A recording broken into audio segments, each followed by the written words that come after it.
बघा मंडळी, निसर्गाने इतकं मनावर घेतले की जोपर्यंत ग्रामीण भागातील रस्ते तुम्ही चालू करत नाही कामाला, तोपर्यंत या भागात जी धूळ उडते त्यावेळेला तुम्ही कुठेही समाजसेवक किंवा कार्यकर्ते लोक लक्ष देत नाही.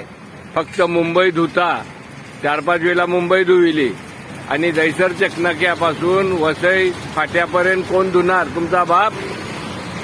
चिंचोटीपासून अंजूर फाट्यापर्यंत धूळ उडते, ती कोण धुणार? तुमचा बाप का? इथे ग्रामीण भागात रस्ते अजून सुरुवात नाही. हे सगळं कोण करील?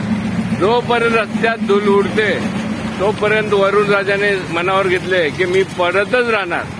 जोपर्यंत प्रत्यक्ष तुम्ही कामाला चालू कराल त्याच वेळेला पाऊस थांबणार आहे, नाहीतर पाऊस काय थांबणार नाही. कारण तुमचं डांबर लगेच विरघळतंय. लगेच ते काय बर्फाचं बनवतात का कसलं बनवतात? जरा मेक इन इंडिया शोध लावा नवीन डांबरीचा. नाही, लोकांना सुविधा द्या. लोक कंटाळली रे देवा, कंटाळली. परत जन्म नको रे देवा, माणसाचा तरी नको.